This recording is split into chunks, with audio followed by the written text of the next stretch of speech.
Lo que les decía entonces recién era que más bien la presentación tuvo más que ver con el contexto, si quieren, más que con el texto, ¿sí? Por eso me interesaba que ustedes vieran un poco todas las definiciones que pueden encontrar atrás del, del texto como tal, ¿no? Este, para, si alguno de ustedes en algún momento se dedica, primero que siga la carrera de ciencia política, después se dedica a la investigación como tal, bueno, probablemente se va a encontrar con una cantidad de definiciones que darán lugar a ciertas decisiones de cómo elaborar un diseño, digamos. Y en ese sentido, este es un buen ejemplo, es un trabajo muy emblemático, digamos, ¿no? Ahora vemos, dice, no entendí en la parte que viene por qué se dice que el gabinete minoritario gana las elecciones con una mayoría absoluta. El gabinete minoritario gana con una mayoría absoluta.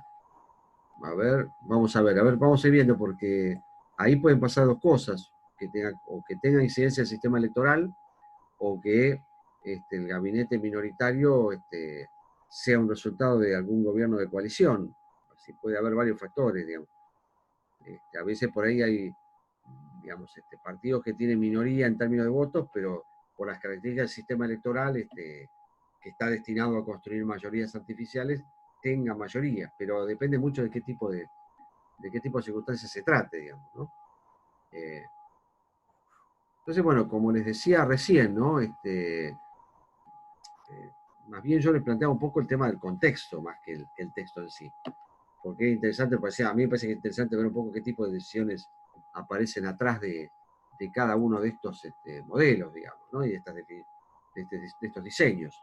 Eh, bueno, yendo un poco a lo que son las definiciones que ustedes van a encontrar ahí, bueno, el famoso, lo que es el llamado modelo mayoritario, además, como está planteado en Lipka, tiene dos, tres características generales, ¿no? Es excluyente, ¿no? Lo plantea como un modelo excluyente, como un modelo competitivo, ¿sí? Lo plantea como un modelo de confrontación, ¿no? Bueno, estas son como características más bien de tipo general, ¿no? Eh, y a su vez después, bueno, en esa definición ideal que va a plantear, bueno, ahí aparecen 10 características que eh, el autor entiende que son las que permiten, por lo menos, definir de manera ideal de qué hablamos cuando estamos haciendo referencia a un modelo mayoritario de democracia. Por ejemplo, la primera tiene que ver con algo que se llama la concentración del poder en gabinetes mayoritarios de partido único, ¿no? Es decir, ahí aparece esta idea que acá lo que se da, que es la idea del gabinete mayoritario del partido único, ¿sí? Es decir, acá no hay gobierno de coalición, ¿no? O son muy escasas las situaciones en las cuales uno puede encontrar un gobierno de coalición. ¿Qué característica aparece presente acá? Bueno, al estilo del modelo británico, aparece la idea de un gabinete donde el gabinete está formado por los miembros de un partido, que es un partido que a su vez tiene el control de la legislatura, de la asamblea legislativa, digamos, ¿no? Importa, independientemente de que esta asamblea sea bicameral, unicameral y demás. Entonces ahí lo que está ausente justamente es la idea del gobierno de coalición o de algún tipo de alianza entre partidos de diferente signo político, digamos, ¿no? Y lo que se da entonces esta idea que, bueno, el Ejecutivo, las características del poder Ejecutivo es un Ejecutivo donde el poder está concentrado por parte de un gabinete que es un gabinete monocolor, también como se le suele decir, y donde gobierna un solo partido. Si hay un partido que gobierna, en general en este esquema y en este marco de división de roles, donde hay un partido que gobierna y otro que podríamos decir que cumple el rol de oposición y controla, para decirlo en términos formales de lo que es los roles institucionales que cada uno tiene en términos de una lógica gobierno-oposición, digamos, ¿no? Bueno, el otro aspecto que también está mencionado ahí es el tema del predominio del Ejecutivo, ¿no? Es decir, en un contexto de gabinete monocolor, o en casos donde hay gabinetes de un partido, lo que predomina es justamente el Ejecutivo, y lo que se da son, bueno, situaciones en las cuales normalmente el titular ejecutivo suele ser el jefe del gobierno y suele ser también el jefe del partido. Sobre todo eso se ve en el caso británico, ¿no? En el caso británico, bueno, el acceso a la jefatura del gobierno viene precedida de un proceso previo en el cual primero el líder es líder del parlamento o de la bancada, y es líder de la bancada, porque además se ha hecho cargo del liderazgo del partido, ¿no? Y entonces, bueno, al tener el liderazgo del partido, eso le permite tener el reconocimiento como referente natural para presentar su candidatura a la jefatura de gobierno, ¿no? Cuando ese líder de gobierno pierde el control del partido, bueno, esa es la puerta de salida, eso ya le marca la puerta de salida y eso implica inmediatamente que el líder presenta la renuncia, digamos, ¿no? Es decir, porque pierde el resorte esencial que es el control del partido, que es la herramienta que le ha permitido justamente llegar a ser jefe de gobierno, ¿no? Ese es otro elemento, digamos, que aparece planteado en el sentido de bueno, los ejecutivos monocolor, que además tiene predominio sobre un legislativo que en general está formado por la misma mayoría que integra el Poder Ejecutivo, ¿no? Después aparece otra característica, que es la idea del bipartidismo, ¿no? Es decir, ahí, bueno, en este sentido el modelo británico es mucho más perfecto que el estadounidense, ¿no? Incluso algunos dicen que en realidad Estados Unidos no tiene un sistema de partidos, sino que tiene un sistema de 50 partidos. Es decir, cada estado tiene un sistema de partido en sí mismo, digamos, toda una discusión respecto a esto, ¿no? Pero en la lógica, como está planteado esto acá, está pensando más en el modelo británico, o en lo que era en algún momento el modelo de alguna ex colonia británica como Nueva Zelanda, que tenía un esquema de dos partidos de laboristas y liberales o de laboristas y conservadores que más o menos se alternan en el poder de manera periódica, digamos, ¿no? O a veces con algunos periodos más largos de predominio de un partido y otros del otro partido como tal, ¿no? Pero en términos generales, lo que aparece es una idea de un esquema donde hay dos partidos que juegan este rol de gobierno-oposición, que además se puede de manera clara establecer y distinguir quién es gobierno y quién es oposición, y que se van alternando inclusive en esos roles. Y bueno, el que hoy es partido de gobierno puede ser en otro momento partido de oposición, y a la inversa, que partido de oposición puede ser partido de gobierno en otro contexto, digamos, ¿no?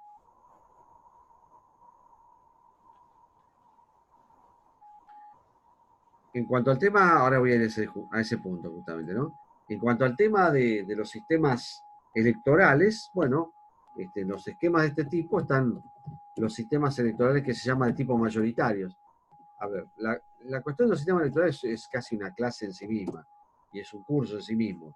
Pero lo que uno puede decir acá es que en general lo que predominan son sistemas electorales que, como el nombre lo indica, lo que hacen es intentar construir mayorías. ¿Por qué? Porque el propósito es tratar de garantizar la construcción de gobernabilidad, ¿no? Después sistemas mayoritarios hay de diferentes variantes y pelajes, digo.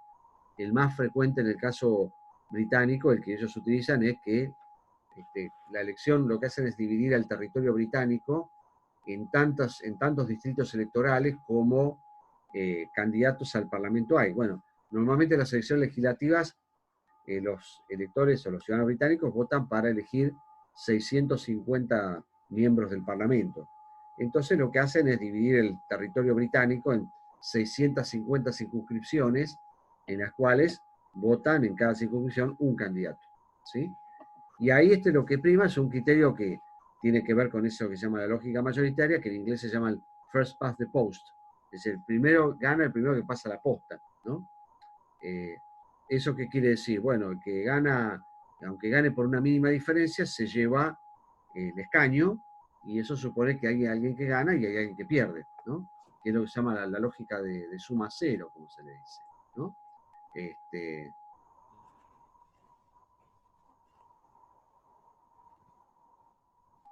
La mayoría dice está dada por la cantidad de votantes o por la mayoría de votos en un determinado. Sí, ahí lo que define la mayoría en términos electorales es la cantidad de votos que obtiene cada uno, ¿no? En ese caso el criterio de first past the post es como en las carreras de caballo. Es decir, gana, aunque gane por un hocico, ¿no? Como se diría en términos hípicos, ¿no? Es decir, bueno, aunque gane por una mínima diferencia, el que gana por una mínima diferencia se lleva el escaño en disputa, ¿no? Un esquema de ese tipo está pensado para construir mayorías. No está pensado así, bueno, represento al gobierno y a la oposición, ¿no? Entonces, ahí lo que se genera es un problema, quizás, que es, bueno, que probablemente lo que es el pronunciamiento electoral no siempre se corresponde con lo que es la distribución de los escaños, porque la distribución de los escaños está pensada bajo una fórmula que, sobre todo, incentiva la formación de mayorías y no la representación de las minorías, digamos, ¿no? Por eso decía que ese tipo de sistemas electorales tienden más a atender cuestiones que tienen que ver con la gobernabilidad, con el permitir al Ejecutivo gobernar, que con la cuestión de la representación, digamos, ¿no? Ese es un elemento, entonces, importante, ¿no es cierto? El otro está relacionado con cómo están representados los grupos de interés, o qué mecanismos de representación de los grupos de interés existen en sociedades que tienen un modelo mayoritario de democracia. Y ahí aparece esta palabrita pluralismo, ¿no? Bueno, en este tipo de sociedades en general, lo que tiende a predominar más bien es un esquema donde, bueno, hay una enorme cantidad de grupos que compiten entre sí, y que aspiran a tener la mayor representación posible de diferentes intereses en la sociedad, en un contexto donde, bueno, es una especie de competencia libre y donde los grupos reivindican frente al Estado algo que sería su propia autonomía, ¿no? Es decir, ahí la idea de un esquema pluralista de representación de intereses supone un esquema en el cual hay una competencia libre entre múltiples grupos de interés. Cuando digo grupos de interés me refiero a grupos que, bueno, representan algún interés de tipo sectorial, que puede ser un grupo de interés sindical, no sé, empresarial, eclesiástico, o lo que fuere, digamos, ¿no? Si tomamos, digo, a la iglesia como un grupo de interés y lo pensamos en un sentido muy amplio, ¿no? Pero el presupuesto que aparece acá es esta idea que, bueno, en sociedades competitivas, o en un esquema donde impera una lógica de tipo competitiva, también la competencia aparece como un elemento que define la relación entre diferentes y múltiples grupos y asociaciones que representan intereses sectoriales, digamos, ¿no? Por eso se plantea un esquema pluralista de organización de los grupos de interés, ¿no? ¿Qué otro elemento también es importante acá? Bueno, ¿cómo está organizado el gobierno? Bueno, ahí aparece un tema que tiene que ver con el gobierno en función de lo que es la distribución de las competencias, ¿no? Y ahí está un poco el esquema, la idea de un gobierno, como se dice, unitario y centralizado, ¿no? Bueno, ahí el caso americano es un caso también bastante particular, digamos, porque es mayoritario, pero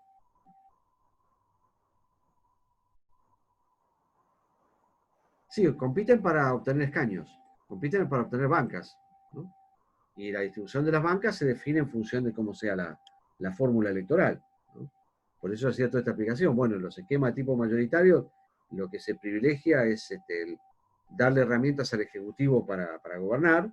Entonces impera, bueno, una lógica más bien de tipo mayoritaria en la distribución de los cargos. Cálculo mediante, digamos, ¿no? Decía entonces, con respecto a la forma de gobierno, ¿no? La forma de gobierno acá estamos hablando de una forma de gobierno unitaria, centralizada, ¿sí? Bueno, el tema de lo que es el carácter unitario federal está más bien relacionado en cómo es el tema de la distribución de la competencia entre el gobierno nacional y las unidades de carácter subnacional, digamos, ¿no? Bueno, en un esquema tipo unitario, más bien lo que se da es un esquema donde las competencias tienden a más bien estar eh, concentradas en alguna figura de un gobierno nacional y donde, bueno, el grado de autonomía que tienen las unidades subnacionales, llámense estas departamentos, provincias, estados o como se llamen, tiende a ser menor, digamos, ¿no? Hay, por supuesto, diferentes niveles de lo que es el unitarismo, ¿no? En algunos casos esto implica que el jefe del Ejecutivo subnacional, por ejemplo, es una especie de medio delegado de algún Ejecutivo nacional. Bueno, eso puede ser una forma de expresar lo que es la idea del gobierno unitario, donde en las unidades subnacionales no está dada ni la posibilidad de elegir sus propias autoridades ejecutivas locales, por ejemplo. Entonces hay casos de países en los cuales la forma de gobierno es una forma de gobierno centralizada y unitaria, que es lo que sucede en los casos ideales que se mencionan acá, como el caso de Gran Bretaña o el caso de Nueva Zelanda, o el caso de Barbados, digamos, como los ejemplos más representativos, ¿no? Bueno, el caso de Estados Unidos, que es un modelo más bien que uno puede ubicarlo dentro de la lógica de tipo mayoritaria, sin embargo, su esquema de gobierno es un esquema de gobierno de tipo federal y de un federalismo muy amplio, digamos, y en un sentido muy amplio. Es decir, es tan federal el Estado norteamericano que los estados pueden emitir moneda, sí, no pueden emitir patacones, digo, como pasó alguna vez acá. Me refiero a que pueden emitir dólares que son acuñados en una casa de moneda del Estado. Es decir, usted puede tener un dólar que es del Estado de Nueva York y uno que es del Estado de California, ¿sí? Siempre el dólar la moneda de referencia, pero no hay una entidad central que tenga exclusivamente la condición o la capacidad para emitir moneda, sino que los estados pueden tener esa, y los bancos estatales tienen esa capacidad de emisión de moneda también, digamos, ¿no? Así que por eso decía que el caso de Estados Unidos es un caso mayoritario, pero medio imperfecto si uno toma en cuenta estas características, ¿no es cierto? Después ahí aparece otro tema, que es cómo está organizado el Poder Legislativo, ¿no? Y en estos casos, en general, el Poder Legislativo tiende a ser un Poder Legislativo de tipo unicameral, ¿no? Es decir, un Poder Ejecutivo formado por una Cámara. ¿No? En el caso británico esto es bastante especial, porque ahí tienen dos cámaras. Una es la Cámara de los representantes, que sería nuestra Cámara de Diputados, la Cámara, digamos, que representa al pueblo, y después hay una Cámara de los Lores, que tiene que ver con, bueno, una Cámara que representa a los notables y que, bueno, sus representantes lo hacen en función de, bueno, la existencia de ciertas rémoras que tienen que ver con alguna tradición ancestral y que en base a ese esquema de ciertos privilegios, más bien de tipo estamental, tienen algún tipo de representación. Pero bueno, en ese caso es un esquema bicameral hasta cierto punto, pero donde las decisiones estratégicas se toman en la Cámara de Representantes, en la Cámara, digamos así, de los comunes, no de la Cámara de Representantes, la Cámara de los comunes. Y en ese caso, la Cámara de los Lores se guarda para sí el veto en algunas decisiones que puedan ser estratégicas, digamos, ¿no? Pero las decisiones son decisiones que se adoptan en función de la aprobación de la Cámara de los Comunes, o sea, la Cámara que representa al pueblo como tal, ¿no? Pero en la mayor parte de los países, en general, hay esquemas donde hay directamente una sola Cámara, ¿no? Hay una sola Cámara que es elegida por el voto directo ciudadano, y no hay una Cámara con las características que puede tener la Cámara de los Lores en Gran Bretaña, o como todavía tiene, o tuvo por lo menos hasta hace no muchos años, el Senado argentino, digamos, ¿no? La lógica del Senado hasta hace 20 años atrás era un poco esa lógica de una especie de Cámara de Notables, digamos, ¿no? Pero bueno, ese es un caso distinto, digamos. El otro elemento que también es interesante acá es el tema de las constituciones. ¿Cómo son las constituciones? ¿Sí? Si son constituciones flexibles, si son constituciones rígidas. Bueno, en general en estos países lo que predomina es el modelo más bien de constitución, como se le dice, flexible, ¿no? El modelo de constitución flexible, ¿cuál es? Bueno, aquel que es un modelo que está establecido sobre enmiendas. En general, el modelo sobre enmiendas tiene que ver con un esquema constitucional que está más bien anclado en la costumbre, se basa fundamentalmente en un derecho que es más bien un derecho de costumbre, ¿no? Y en la medida en que la costumbre se va, o la tradición sufre algún tipo de modificación, bueno, ese termina teniendo algún tipo de traducción en lo que es la estructura constitucional, a partir de una serie de cambios que pueden ser llevados a cabo por mayoría simple, ¿sí? Es decir, para modificar una constitución en países como es el caso de Gran Bretaña o en Estados Unidos no se requiere una mayoría calificada, o sea, una mayoría extraordinaria de 2/3, digo, como tenemos en el caso argentino, sino que puede ser con mayoría simple, sin necesitar más uno de los votos. Es decir, acá lo que se plantea es un modelo entonces flexible, no es el modelo al que estamos acostumbrados nosotros, que es el modelo de la constitución escrita, rígida, que tiene un procedimiento complejo para poder llevar adelante la modificación, ¿no es cierto? Bueno, este es un modelo de, como se dice, constitución no escrita, ¿sí? Y es un modelo que las enmiendas que lo conforman, en general, son un poco la representación de lo que son tradiciones y costumbres predominantes, por eso se habla de esta idea del common law, ¿no? Como una especie de derecho de costumbre, ¿sí?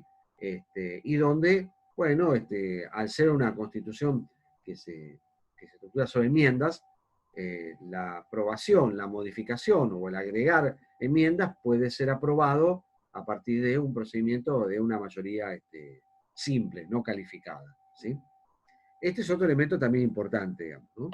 en el caso argentino, digamos, se aparta de esto, en la medida que nosotros tenemos una constitución más al estilo europeo, las constituciones de tipo rígida, ¿no? Otro elemento que también es importante acá es quién tiene la palabra sobre la legislación, es decir, cuál es la instancia que tiene la palabra sobre la legislación, ¿sí? Acá se da un caso interesante en algunos países que es donde es la propia legislatura o es la propia asamblea legislativa la que tiene la última palabra en materia de constitucionalidad, ¿sí?, de los actos legislativos del Congreso, ¿no?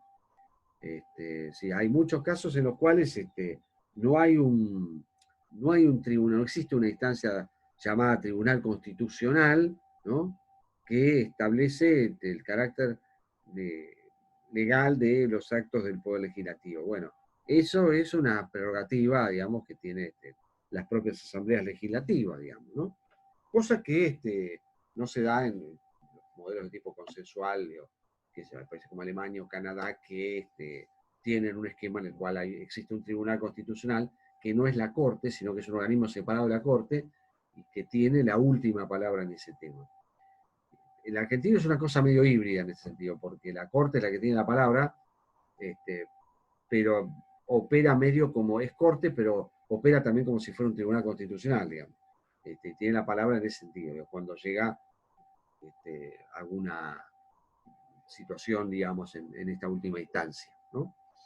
Entonces ahí aparece un tema que tiene que ver con la importancia y la centralidad que tiene la Asamblea Legislativa, en tanto la Asamblea Legislativa es como el último recurso en esta materia sobre digamos que, bueno, gira y versa sobre la cuestión de la constitucionalidad de los actos legislativos, ¿no?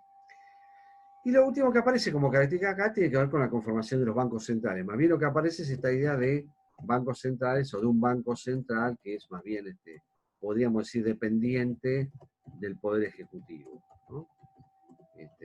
También esto hay que ver, quizás para el caso británico es más claro esto, en el caso de Estados Unidos, que se lo asocia con la idea de un modelo mayoritario, no es tan claro. En general, los presidentes de la Reserva Federal son más bien independientes de la autoridad que lo nombra, y de hecho muchas veces hay presidentes de la Reserva Federal que están durante una cantidad de mandatos más allá de que los haya nombrado de manera original, ¿no? Nosotros porque estamos acostumbrados al estilo criollo en el cual, bueno, el presidente del Banco Central cambia cuando cambia el gobierno, ¿no? En otros países esta situación no es la que se da, ¿no?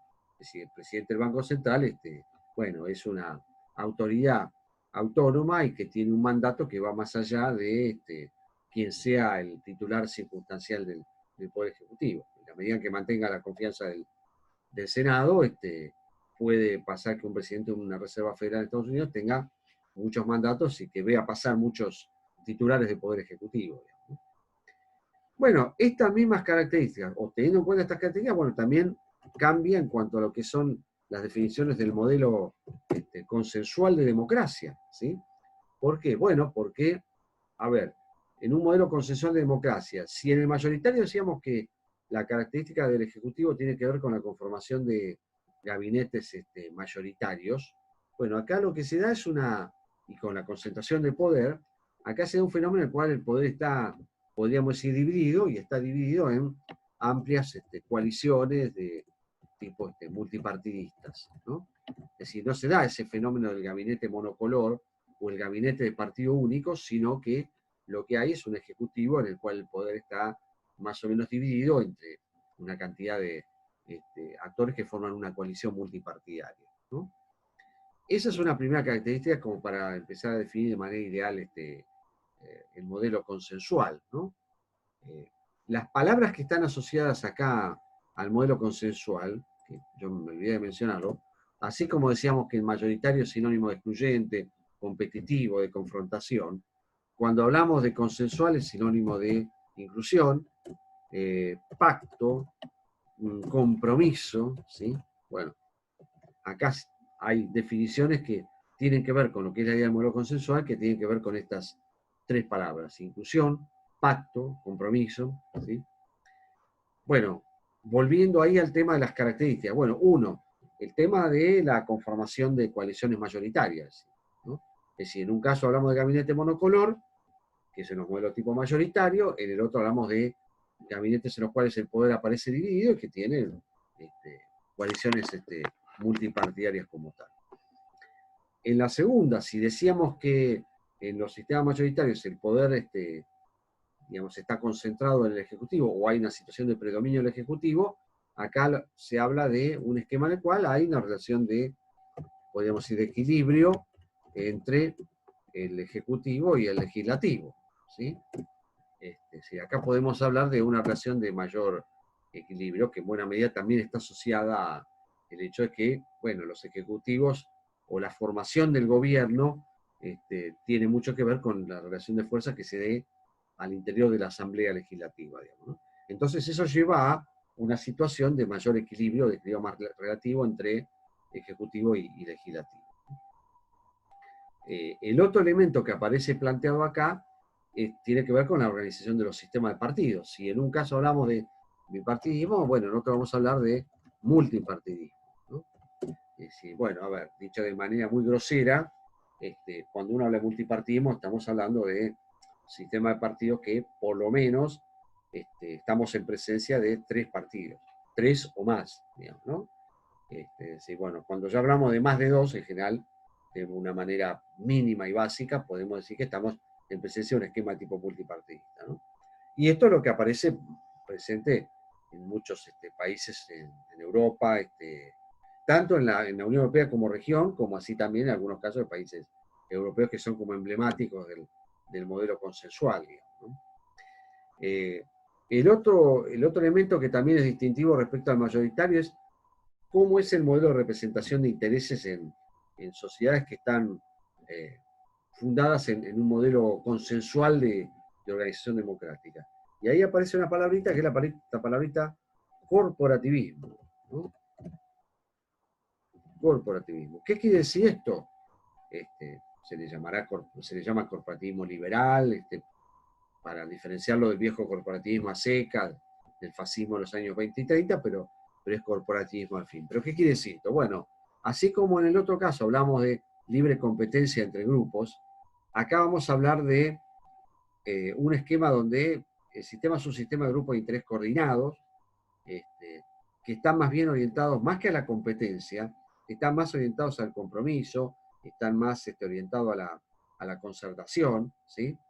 ¿Se acuerdan acá cuando hablamos de estado de bienestar, que hablábamos de corporativismo? Bueno, esta es lo que aparece acá, o esta definición es la que aparece acá para establecer cómo se organizan los grupos en las sociedades democráticas o basadas en democracia de tipo consensual, ¿no?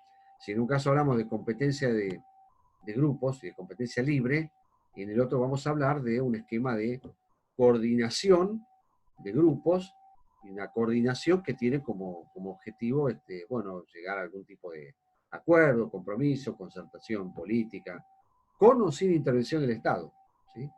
Puede ser que el Estado intervenga como una especie de árbitro o que intervenga como una parte dentro de esa negociación, digamos, ¿sí? Entonces esa es otra diferencia también que es importante marcar. Siempre estamos hablando de un terreno que son diferencias ideales, después vienen los mixtos, digamos, ¿no? El otro es, bueno, respecto a la cuestión de la distribución de competencias, ¿sí? Hablábamos de un gobierno unitario, en el caso de los modelos mayoritarios, acá vamos a hablar de un modelo más bien de tipo federal y descentralizado, ¿sí? Acá en este caso nos encontramos con modelos de democracia en los cuales opera de hecho una mayor distribución de competencias de lo que serían las unidades de carácter nacional a las unidades de carácter subnacional, digamos, ¿no? Entonces, en este caso, bueno, hay una transferencia de competencia mayor a lo que son, sea como sea el país, estados, distritos, regiones, provincias, como se llame, ¿no? Ahí vuelvo un poco a este ejemplo que se llama el caso de Estados Unidos, que yo les mencionaba recién, en el cual, bueno, los bancos de los estados tienen la posibilidad de emitir moneda, no cuasimoneda, moneda, y emitir dólares, ¿no? Por eso les decía, bueno, ustedes pueden encontrarse que tienen en su mano una moneda, un dólar, que sea del estado de Texas, ¿no? No es que una autoridad central en Washington, que es la que exclusivamente tiene la emisión de la moneda, como pasa acá en la Argentina, que lo hace el Banco Central, digamos, lo hace el BCRA, el Banco Central de la República Argentina. Bueno, eso supone un esquema, obviamente un federalismo mucho más descentralizado que el argentino, en ese sentido, ¿no?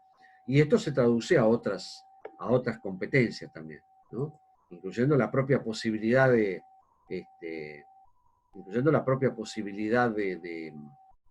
elección de los titulares de unidades subnacionales, digamos, ¿no? Sí, tenés razón, me comí el tema de los sistemas electorales, sí. No es que no tengo que repetir, lo tengo que mencionar en realidad. Gracias. Sistemas electorales, sí que me lo comí. Bueno, ahí cuando hablamos de los sistemas electorales, así como en el caso del modelo mayoritario, se habla de un modelo también mayoritario de sistema electoral, o sea, un sistema que tiende a intentar fortalecer la capacidad de gobernar del Ejecutivo. Acá la idea del sistema proporcional supone la idea que de lo que se trata de, a través de alguna fórmula electoral, garantizar un mayor nivel de representación de la sociedad. Y eso implica no solamente garantizar la representación de la mayoría, sino también de las minorías, en este caso, ¿no? Entonces, ahí hay múltiples, digo, como les decía hace un rato, sistemas electorales es una clase en sí misma y un curso en sí mismo. Lo que sí les digo es que hay, bueno, distintos mecanismos de elección que tienen que ver con fórmulas de tipo proporcional, hay de cálculo, hay de cociente, hay una cantidad de variantes en lo que son los cálculos de cociente, pero en general todas ellas tienden a un mismo objetivo, que es a fortalecer más que la gobernabilidad, la representatividad, ¿no? Para garantizar la representación de mayorías, pero también de minorías. Minorías, digo, en el sentido de que puede ser minoría en términos de clase, religiosa, lingüística o lo que fuere, digamos, ¿no? Entonces, digo, los sistemas tipo proporcional tienden a fortalecer más bien la dimensión de la representatividad que de la gobernabilidad, ¿no? Bueno, si quieren un día aparte hablamos de lo que es el tema de los sistemas electorales y la fórmula de cálculo, pero bueno, ustedes por ahora son afortunados, no se tienen que comer una clase de este tipo que uno tenga que explicar con formulitas matemáticas. Eso queda para otro momento y para otro curso. Acá simplemente uno menciona esta condición, digamos.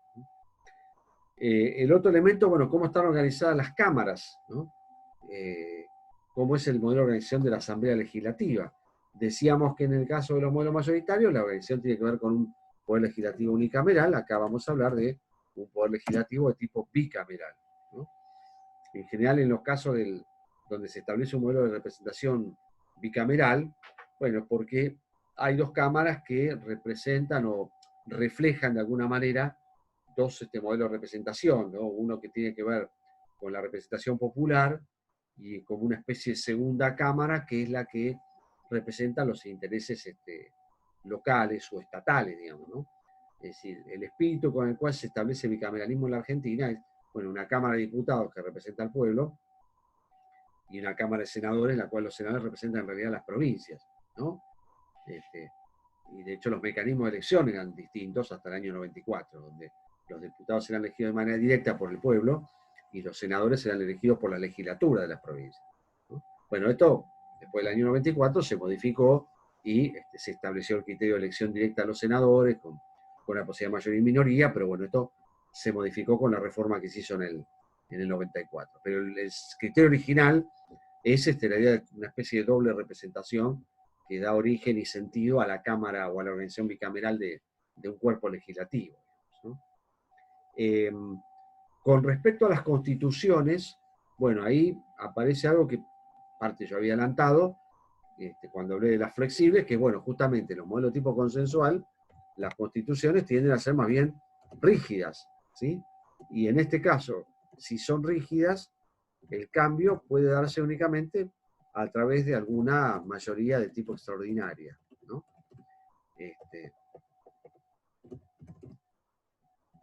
Sea que la mayoría extraordinaria sean 3/5, 2/3, ¿sí? Es decir, en general son países que tienen constituciones escritas, donde la modificación es muy compleja y los procedimientos para la reforma también lo son, digamos, ¿no? De todas maneras, digo, en Argentina siempre uno encuentra la vuelta, el pericueto y siempre aparece algún evento. Si están los 2/3, pero bueno, en algún momento de esta historia alguno dijo, no, pero no son 2/3 el total de las cámaras, son 2/3 los miembros presentes, entonces eso es una cosa distinta ya. pues ya no son 2/3, otra cosa, digamos, ¿no? Pero bueno, más allá de eso, para poner una cuestión más general, digamos que, bueno, acá tenemos un esquema de constitución rígida que requiere mayorías calificadas para su aprobación, frente a la idea de una constitución flexible que puede ser modificada a través de una mayoría simple, digamos, ¿no? Esa es la diferencia, digamos, más importante que uno puede establecer.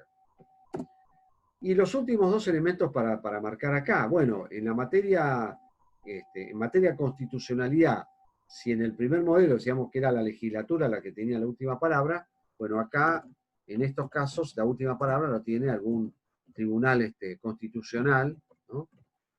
Que a esto varía, digo, en algunos casos la función del Tribunal Constitucional la desempeñan las propias Cortes, en otros casos hay un Tribunal Constitucional que tiene la última palabra y que está separado de lo que es una Corte Suprema o de un Tribunal Supremo de Justicia, digamos.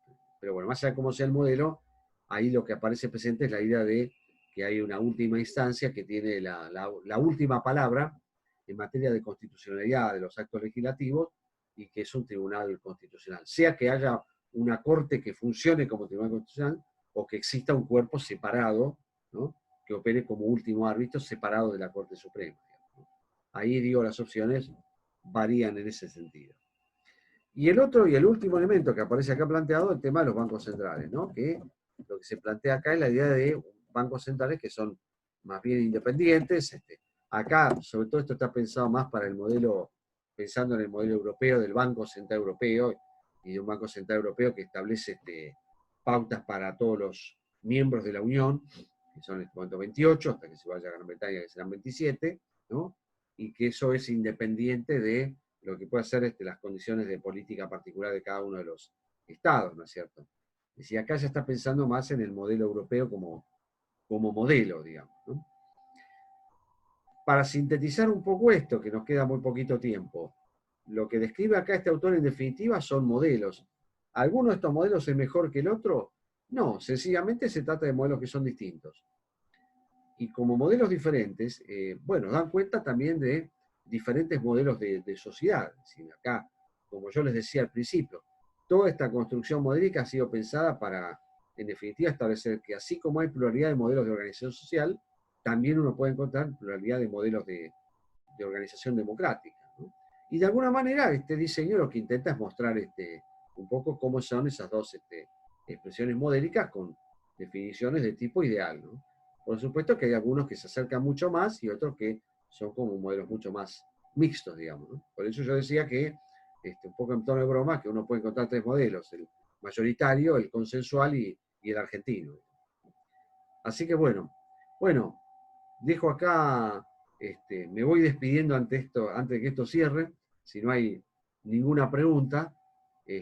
Bueno, si no, nos estaríamos viendo el lunes próximo. El escaño es el cargo y los votos es el procedimiento a partir del cual, cálculo mediante, se establece algún tipo de distribución de los cargos, ¿no? Así que bueno, los dejo, que